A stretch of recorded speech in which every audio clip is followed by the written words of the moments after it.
año 2019 comienzan las obras del estadio del Real Madrid, el Santiago Bernabéu. Su presidente Florentino Pérez promete crear el mejor estadio del mundo. Para ello va a dotar al estadio de muchas infraestructuras nuevas, como por ejemplo el techo retráctil, el césped también retráctil y otras instalaciones más modernas como el Bernabéu Market, un espacio de ocio. En septiembre de 2021, sin haberse inaugurado oficialmente, y todavía no lo ha hecho hasta la fecha, el Real Madrid juega su primer partido dentro de este nuevo estadio. Lo más importante, que es por lo que hago este vídeo, es que aprovechando un partido de NFL entre Miami Dolphins y Washington Commanders, el equipo presenta una nueva imagen de su estadio, es decir, un nuevo logotipo y una nueva identidad visual. Pero lo que debería ser un momento de orgullo para todos los aficionados del propio club y para el propio equipo, se convierte en algo más raro, debido a que esta nueva imagen no contenta a todo el mundo, entre ellos a sus propios aficionados. El logo les parece minimalista y sobre todo hay algo que no les gusta, concretamente el nombre del estadio. Y es que eliminan el nombre del fallecido presidente Santiago, quedándose únicamente en Bernabéu. Y es que como diseñador gráfico yo me hice una pregunta. Esa nueva imagen que quería dar el Bernabéu, ¿por qué era? ¿Qué sentido tenía? ¿Y cuál es la estrategia detrás de darle una imagen propia, ¿no?, al propio estadio? ¿Por qué separarla del club, como se había hecho hasta ahora?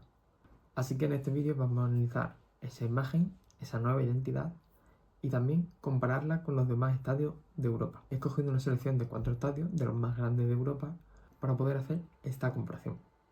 Estos estadios son el Riyad Metropolitano del Atlético de Madrid, el Allianz Arena del Bayern de Múnich, el Tottenham Hotspur Stadium del Tottenham y el Groupama Stadium del Olympique de Lyon. Estos estadios, como veremos más adelante, se han convertido en grandes puntos de ocio para sus ciudades. Son prácticamente centros comerciales, por así decirlo.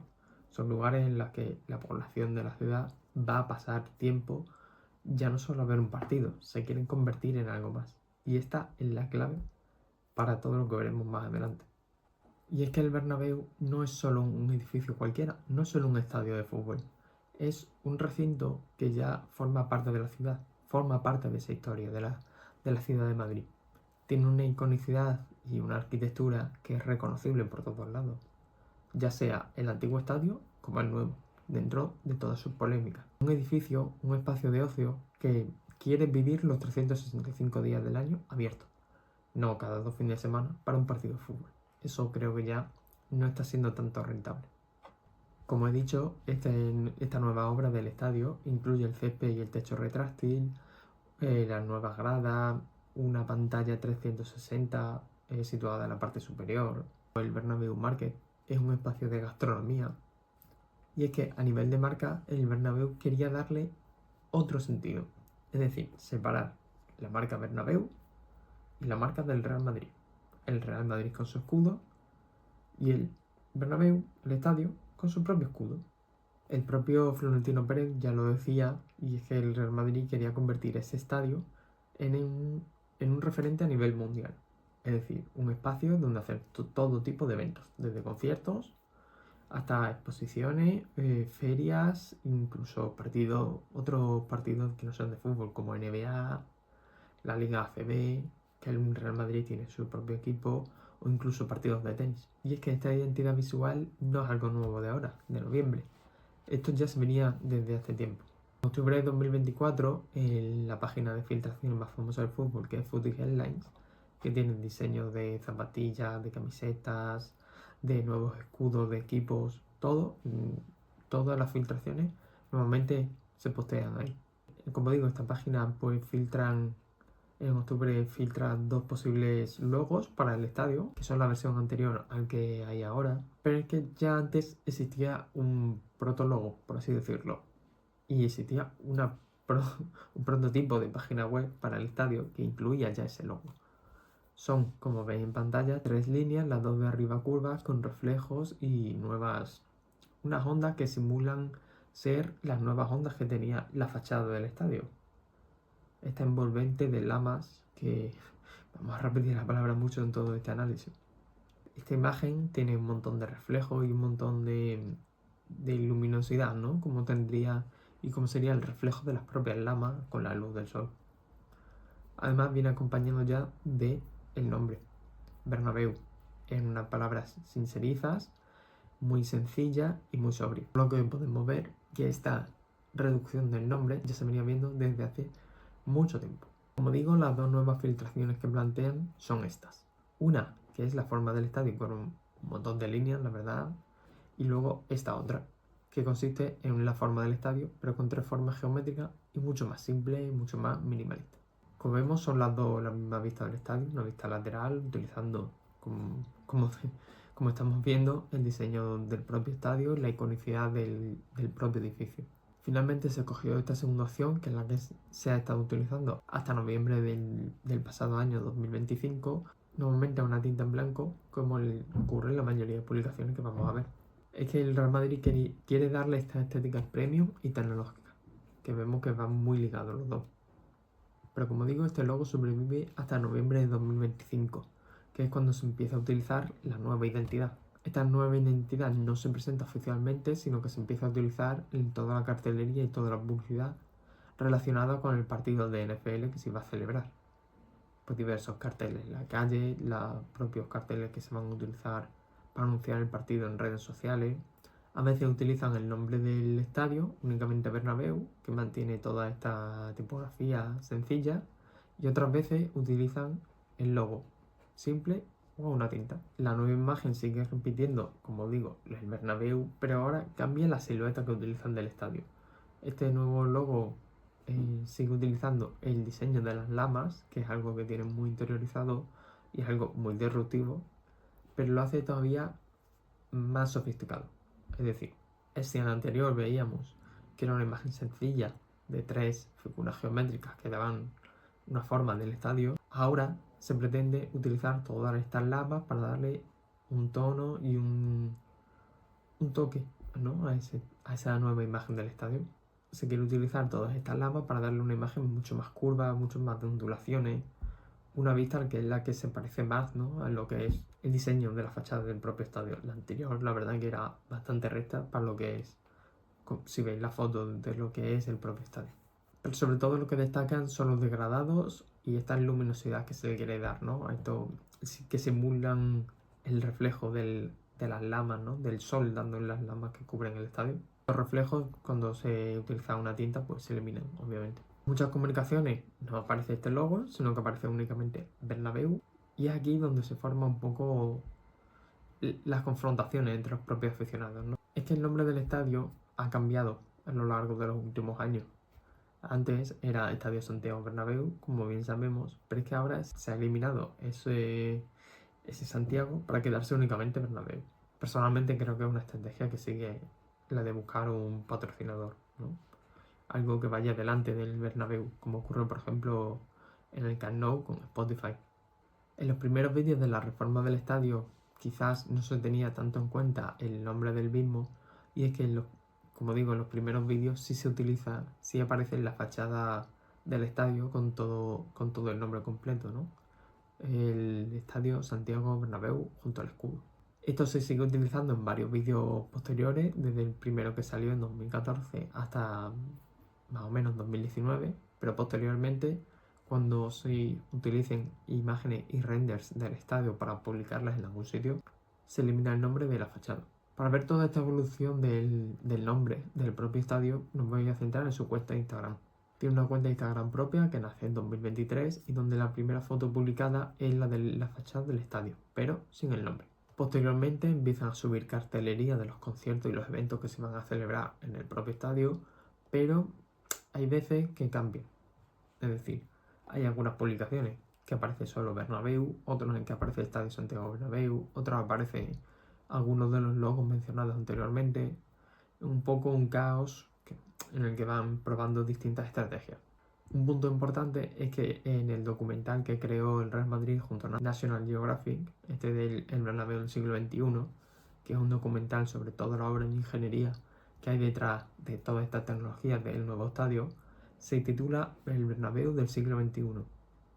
Es decir, utilizan este elemento que es un documental internacional dedicado, creado con National Geographic, que es una entidad muy reconocida, para hacer llegar al mundo, yo creo que es el nombre de ese nuevo estadio, ¿no?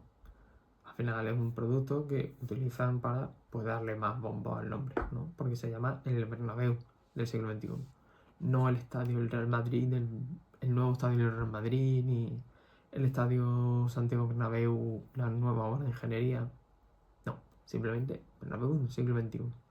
Yo creo que esto ya da muchas pistas de cuáles son las intenciones, ¿no? Las diferentes versiones del logotipo no han convencido sobre todo al propio aficionado, ¿no? Sobre todo tampoco a los distintos diseñadores que han comentado este nuevo branding. Sobre todo se creen que los aficionados atacan, ¿no? Eliminar el nombre, porque todo viene a partir del propio nombre del estadio, ¿no? Que es lo que más ha dolido a los propios aficionados, que ven cómo se intenta eliminar parte de la historia del club para dar paso a intereses comerciales, ¿no? Y en este caso eso les duele, que se prefiera, ¿no? Mejor dicho, los intereses exteriores a los intereses de la historia del club. Aunque también, por poner un punto a favor de la eliminación del nombre, es que los propios aficionados también comentan que cuando van al Bernabéu, cuando lo comentan con otras personas, dicen voy al Bernabéu, esta tarde voy a ver un partido del Bernabéu, o voy al Real Madrid al Bernabéu. No es tanto, por así decirlo, no dicen voy al estadio Santiago Bernabéu esta tarde.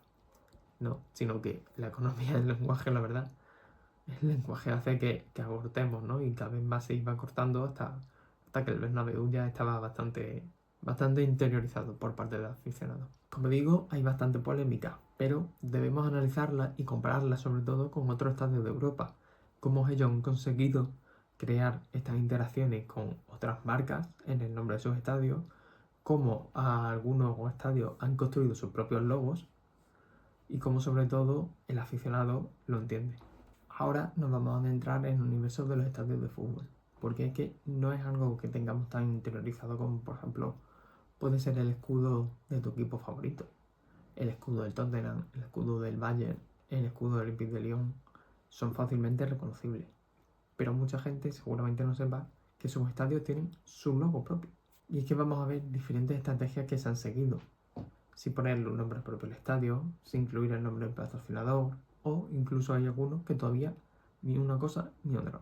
Utilizan el nombre del propio club. Para poder hacer este análisis hemos utilizado 3 criterios que nos ayudarán a escoger los estadios que vamos a utilizar. El primero es que deben ser estadios de fútbol. Es el más claro. Los equipos deben jugar partidos de fútbol de sus clubes en estos estadios. El segundo es que los propios recintos deben utilizarse para algo más, ¿no? Que no solo sean partidos de fútbol, sino conciertos, exposiciones, que sean edificios multidisciplinares, como si fueran un palacio de congreso. Y tercero, que una de las cosas más importantes es que los clubes deben ser los propios dueños de sus estadios, porque para gestionar la imagen de un estadio, sobre todo, en este caso, estamos comparándolo con la del Real Madrid, el Real Madrid es la empresa que gestiona el propio Bernabéu. No lo hace en colaboración como ocurre en otras partes, que el estadio es propiedad de un ayuntamiento o de una comunidad autónoma o es propiedad del propio país. De esta forma nos eliminamos muchos estadios, como por ejemplo pueden ser el estadio de Montjuïc, el estadio de la Cartuja, a nivel internacional el estadio de Wembley o incluso el del Ajax, ¿no? Que la verdad es que el del Ajax tiene un buen branding, pero no he podido entrar aquí porque es una propiedad conjunta, ¿no? Del ayuntamiento con el propio club. Y en la mayoría de estadios de Italia también ocurre esto. Los clubes no son propietarios propios, ¿no? Valga la redundancia, de sus estadios, sino que son conjuntas o que son incluso del ayuntamiento de la ciudad. Por lo que atendiendo a estos criterios nos vamos a quedar con varios ejemplos, que son algunos de los más grandes de Europa por capacidad. Estos 4 son el Estadio Real Air Metropolitano del Atlético de Madrid en España, el Tottenham Hotspur Stadium del Tottenham Hotspur en Inglaterra, el Allianz Arena del Bayern de Múnich en Alemania y el Groupama Stadium, sede del Olympique de Lyon en Francia. El caso 1 es el del estadio Riyad Air Metropolitano de Atlético de Madrid. El estadio es la principal alternativa logística y la principal competencia dentro de la ciudad de Madrid para el propio estadio Bernabéu. Y es que, como hemos visto, incluso muchos de los conciertos que han sido cancelados debido a problemas de sonido y a toda la polémica que ha habido respecto a él, se han trasladado a este estadio, como por ejemplo Aitana, Lola Índigo o De La Fuente. Artistas nacionales que tenían conciertos en uno han tenido que traspasarlo al otro. Es el único estadio español de la lista también. Y no solo acoge artistas nacionales sino también internacionales como Morat, Fate o Bruce Springsteen. A nivel de identidad corporativa, este es uno de los ejemplos más claros que existen de cómo la marca del estadio ha estado unida al patrocinador. El nuevo estadio inaugurado en 2017 siempre ha estado ligado a alguna marca que lo patrocinase. Y es que esto da pues, bastante dinero. En este caso han sido Wanda desde 2017 hasta 2022, Civitas de 2022 a 2024 y Riyadh Air de 2024 hasta la actualidad. Pero aquí lo único que se queda es Metropolitano. Dentro de todo el logo del propio estadio es la palabra que se queda y es la original. También tiene una tipografía propia de estilo seco, sans serif y bastante reconocible. Y es que entre los aficionados del Atlético de Madrid también ocurre un poco esto, ¿no? El Metropolitano no es su estadio original, es el Vicente Calderón, pero con la reforma tuvieron que marcharse y entonces no hay tanta conexión con este nuevo estadio. Pero sin embargo, este club y estos aficionados son reticentes al cambio. Con todos estos cambios que ha habido en el nombre de sus patrocinadores, pues no son recibidos, pero no les hacen tanto caso. Al final, normalmente dicen Metropolitano. Se quedan siempre con esa palabra y no hacen mucho caso al patrocinador. Toda esta dependencia de marcas exteriores también se ve en la propia web del estadio. Y es que no funciona como una entidad aparte, sino que funciona dentro de la propia web del club, ¿no? Una sección más dentro de la web del Atlético de Madrid. Gracias a esto, pues conserva el diseño de la página, conserva los colores, conserva las tipografías, un poco todo el diseño heredado de la página del Atlético de Madrid se pasa aquí. También posee un perfil en Instagram, pero este también va muy ligado al club. Siempre por publicaciones de partidos, de las equipaciones, de los fichajes, todo muy en conjunto con el club. Sí es verdad que también ofrece cosas más exclusivas del propio estadio, como son imágenes o vídeos, o diferentes eventos que se van a realizar en él. El segundo caso es el del Tottenham Hotspur Stadium. Este es un caso de los más parecidos al Real Madrid y es que desde su inauguración, desde los primeros vídeos de presentación de esta reforma que se hizo en el estadio, se planteó como un destino global a nivel de entretenimiento y de conciertos, de partidos, sobre todo partidos de NFL, y es que llegaron a un acuerdo con esta liga, ¿no? de fútbol americano para que el césped fuera retráctil, se oculta debajo de las gradas, y el césped que sale de debajo es el propio de NFL. Es decir, tiene ya incluso el logo en él. Y es que la NFL ya lleva mucho tiempo en Londres. Se jugaban partidos desde anteriormente a la construcción de este estadio, sobre todo en el estadio de Wembley, y han tenido mucha acogida, pero ahora con la reforma de este pues son todavía más partidos. Tienen mucha acogida y son bastante famosos. Si hablamos de su identidad visual, podemos ver que el propio logo es la forma del estadio. Bueno, es una de las vistas del estadio desde su calle principal, que es High Road, y vemos el logo en tonos grisáceos y tonos azules, que son los característicos del equipo. Como vemos, también utiliza una arquitectura contemporánea en el propio estadio y esto se refleja en el logo, ¿no? Todos estos elementos que caracterizan al exterior y por lo que es reconocible el estadio se trasladan a esta identidad.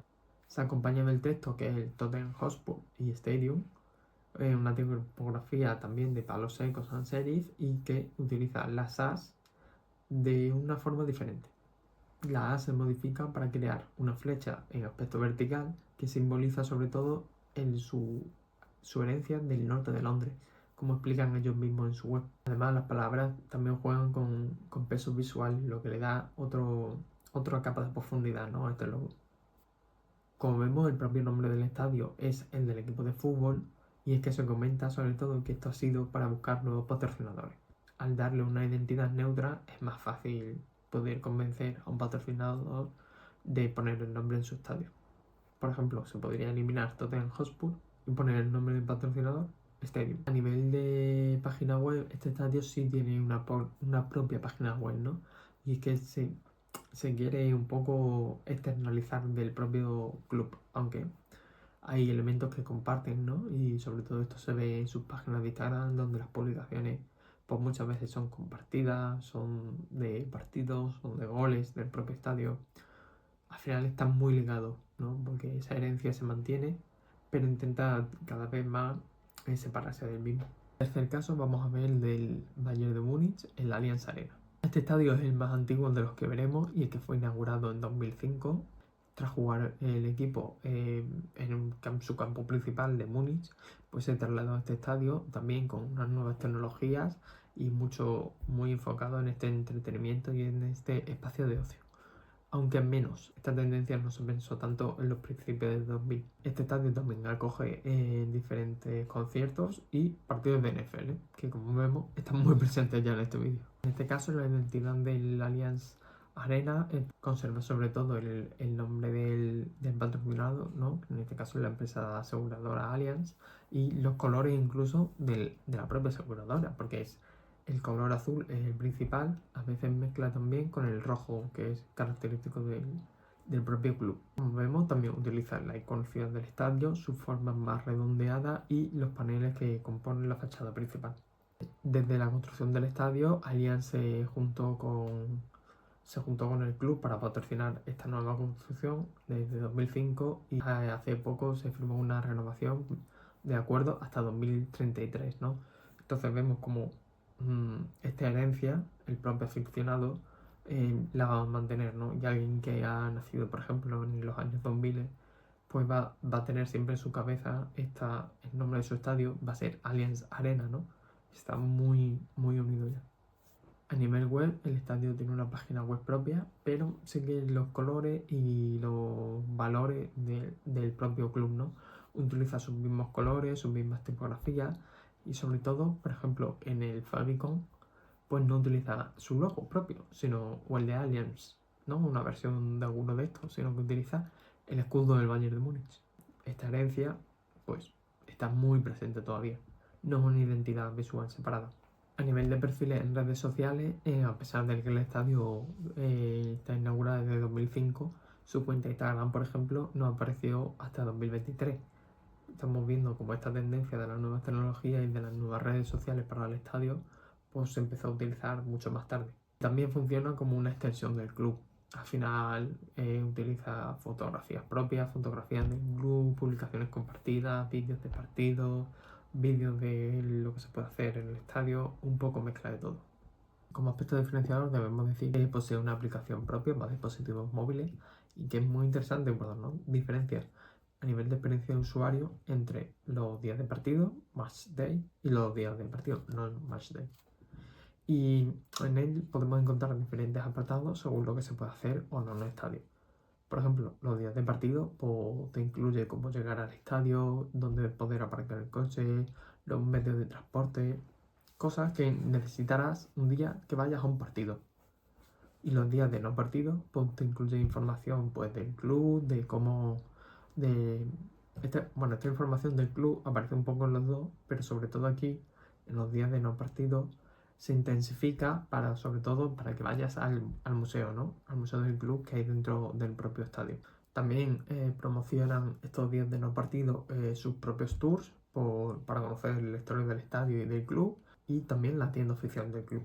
Esta aplicación también tiene la opción de funcionar como wallet, es decir, la entrada que compres para el partido de fútbol, no sé si ocurrirá también en los conciertos, pero en los partidos de fútbol puedes llevar tu entrada en esta aplicación y a partir de ahí ya la puedes llevar al estadio para poder escanearla y poder entrar. Es un poco como una cartera gestionada por el propio club. Aspecto negativo, podemos decir que creo que la aplicación está muy pensada para lo que es el aficionado del fútbol, ¿no? Que se descargue esta aplicación. Porque, por ejemplo, si nos metemos en el apartado de calendario, podemos ver cómo están todos los partidos de fútbol que se van a celebrar esta temporada, pero por ejemplo no están los conciertos. Entonces, creo que, como hemos dicho antes, no sé si funcionará el wallet también para la entrada de los conciertos o como es algo externo, ya no funciona y ya no es parte del club. Si estuviera todo junto en la propia aplicación me parecería muy interesante y un aspecto que que otros clubes deben pensar utilizarlo, ¿no? Tener tu propia aplicación con las cosas que quieres y utilizarlas como wallet, como calendario de distintos eventos, ¿no? Asociarte, por ejemplo, con promotoras de los conciertos para que sea todo unido, me parecería una buena opción y facilitaría mucho cosas para el usuario. En el cuarto caso tenemos el Groupama Stadium del Olympique de Lyon, ¿no? En Francia. El estadio fue inaugurado en 2016 bajo la firma del Populus, que son también los que diseñaron el estadio del Tottenham Hotspur. Y es que forma todo parte de un complejo que es multideportivo y multievento, multicultural en general, y un punto de ocio muy grande dentro de la ciudad. Este complejo multiusos se llama All Valle y forma parte del propio club, ¿no? Dentro de la empresa que gestiona el club, también gestiona estos espacios. ¿Qué incluye el All Valle? Pues incluye el estadio, un pabellón multiuso, diferentes teatros, un centro comercial, pistas de patinaje, de hielo e incluso piscinas. Todo dentro del mismo espacio que crea como una pequeña ciudad de ocio para que tenga todo lo que necesitas dentro de ese mismo sitio. Incluso también tiene un hotel. Ya digo, es un espacio que funciona todos los 365 días del año. Es como la máxima expresión de esto que se quiere conseguir de espacio multi-ocio para durar todo el año y diversificar sobre todo. Como digo, el estadio se encuentra dentro de All Valle, pero el nombre del propio estadio los naming rights que se llama, pertenecen a la empresa Groupama desde 2017, ¿no? Anteriormente se conocía como el Parc Olympique Lyonnais, el estadio de Lumières. La identidad visual pues corresponde al Groupama, que es el que tiene los derechos del nombre y se integra, que en este caso es como el estadio del Atlético de Madrid.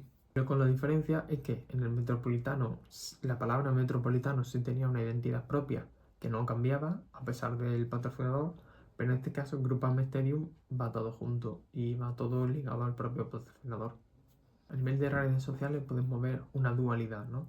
El propio perfil de Instagram intenta desvincularse con sus publicaciones de todo lo que es el Olympique de Lyon, del club de fútbol, pero sigue perteneciendo y también lo demuestra en muchas publicaciones que sube, nombrando al club y publicaciones compartidas del club, básicamente.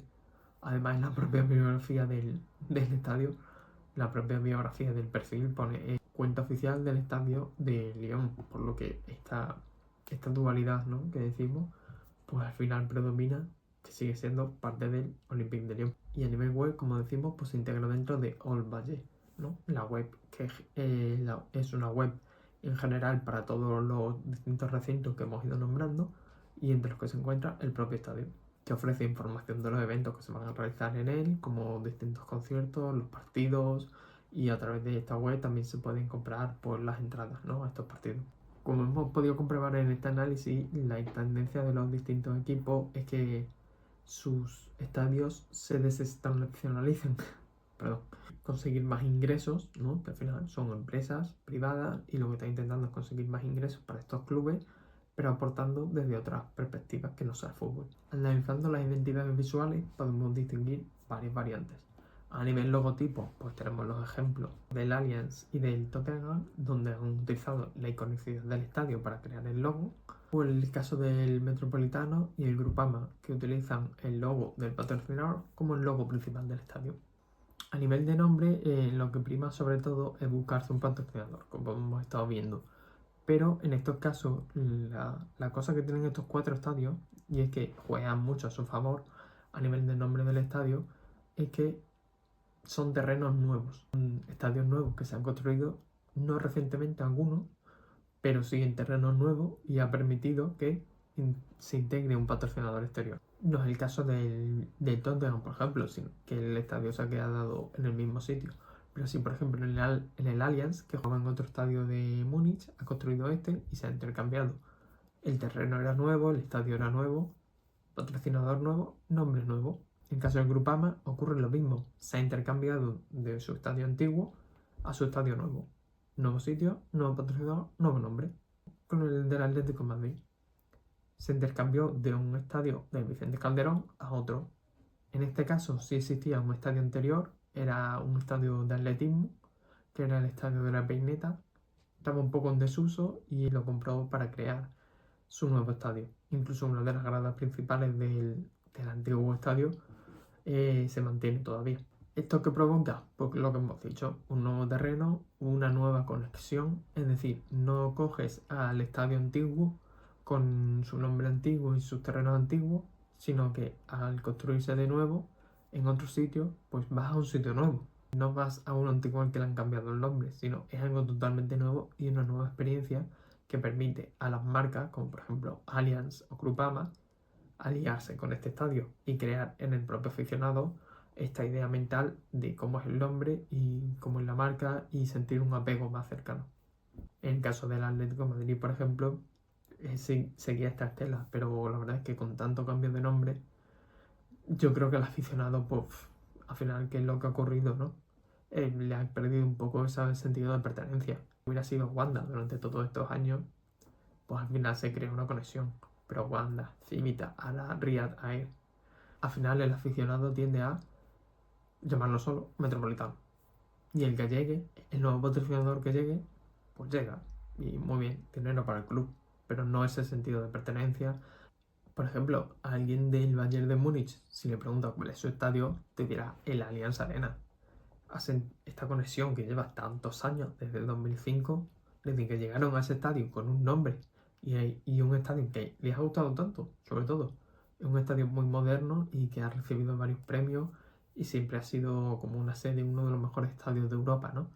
Entonces siempre ha sentido ese sentimiento de pertenencia. A lo mejor no todos los aficionados del Bayern de Múnich son de la empresa aseguradora Allianz, a lo mejor tienen otra aseguradora, eso ya va aparte. Pero sí seguramente haya un mayor porcentaje de ellos. Porque esta conexión, como decimos, se ha mantenido en el tiempo, ha sido duradera y eso es importante. Para crear una marca necesita una conexión estable necesita una conexión estable con tu público para crear estas sinergias, ¿no? Uno de los casos más parecidos, bueno, el caso más parecido al del Real Madrid puede ser el del estadio del Tottenham. El estadio del Tottenham, llamado White Hart Lane, se situaba en el mismo espacio en el que está construido el nuevo. Sin embargo, tuvieron que destruirlo casi que por completo debido a que lo han girado. Pero sigue estando en el mismo sitio. Entonces, a nivel de espacio, sigue siendo el mismo. Dice el estadio, lo que han decidido por ahora es conservar el nombre del club. El antiguo se llamaba White Hart Lane, como hemos dicho. Pero esto hubiera sido contraproducente para ellos, cambiarle el nombre. O, mejor dicho, mantener este nombre. Podrían haberlo llamado el nuevo White Hart Lane. Pero esto, al final, lo que provoca es que el aficionado, como estamos diciendo durante todo este análisis, es crear una conexión. El aficionado, si hubiera seguido con este nombre del estadio, hubiera seguido con esta historia del club, ¿no? Al final lo llamas White Hart Lane, White Hart Lane, White Hart Lane. Al final siempre se va a quedar el nombre del estadio original y esa conexión y ese apego emocional que ya existía de antes, porque además es muy reciente. Y cuando quisieras poner una nueva marca enfrente, ya no ibas a poderlo, porque no lo vas a llamar, por ejemplo, Spotify no hay Harlem. Aparte de que es un nombre largo, iba a quedar como muy pegado a la historia del club y hubiera sido un choque bastante duro, ¿no? Y a los aficionados no le hubiera sentado nada bien. Entonces, ponerle Tottenham Hotspur Stadium, perfecto. Quedas el nombre de tu club, que al final es lo que le importa al aficionado, pero no mantienes el antiguo. Esto hace el día que llegue un patrocinador, Spotify Stadium, o Spotify Tottenham Stadium, o Spotify Hotspur Stadium, por ejemplo, ¿no? Te quedas con una de las dos palabras, Tottenham Hotspur, y mantienes. Y creas apego y creas conexión con el aficionado. Analizando las diferentes propuestas, como hemos dicho, utilizar la iconicidad del estadio me parece algo muy correcto y que tiene bastante sentido, ¿no? Al final una marca necesita utilizar algo que lo identifique y que sea reconocible. Y en el caso de un edificio, que son al final los estadios de fútbol, son edificios, pues utilizar lo que más destaca de ese edificio, ¿no? Que es la fachada. Y si tienen elementos característicos, mejor todavía. Las lamas del Bernabéu, los paneles del Tottenham y los paneles del Allianz Arena. Todos utilizan un elemento disruptor para incluir en su logo. Respecto a los naming rights, que se les llaman estos derechos del nombre del estadio, al utilizar Bernabéu, pues podemos predecir que en un futuro intenten utilizar un nombre adelante. Apple, que trabaja ya con el Bernabéu, con el proyecto de Bernabéu Infinito, HP, el patrocinador de las mangas, Emirates es su patrocinador principal en las camisetas.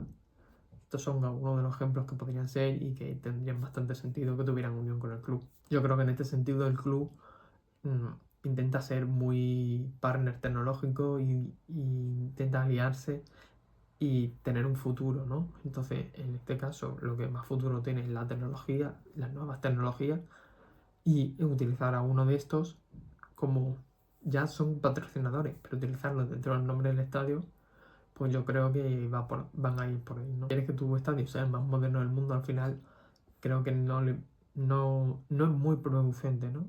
Sería contraproducente en este caso ponerle el nombre de una aseguradora o de un banco. Utilizas el nombre de alguien, de un partner tecnológico, como puede ser Apple, HP. Al final tienes un estadio moderno, tecnológico, que lo refleja en todo lo que es el estadio, tanto en sus instalaciones como en su propio nombre.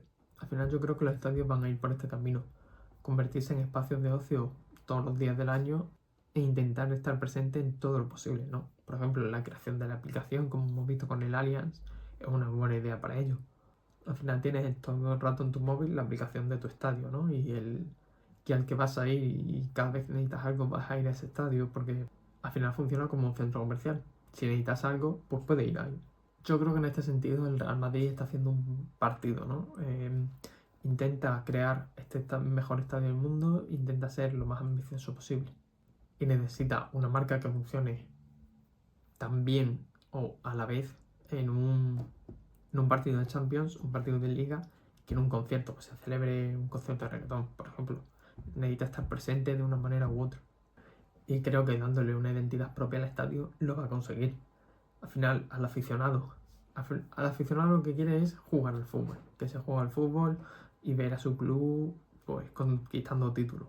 Es decir, le das el club, le das el Real Madrid, le das su escudo, su camiseta, sus colores, el blanco, el morado, ¿no? El dorado, su corona que tiene el propio Real Madrid.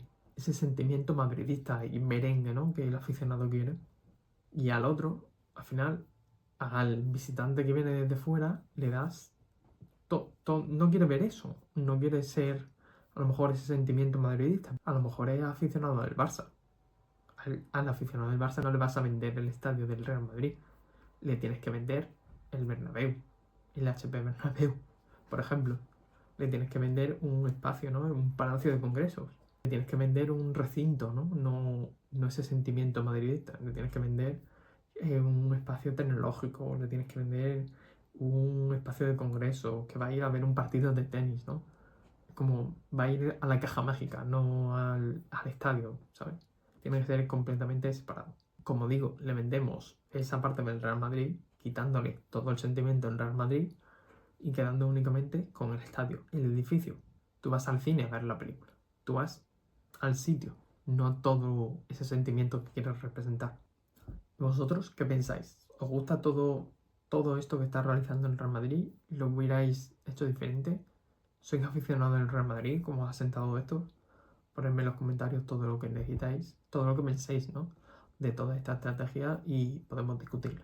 Si te gusta todo este análisis y todas estas comparaciones, suscríbete al canal para seguir disfrutando de muchas más. Esto es Antes del Salto.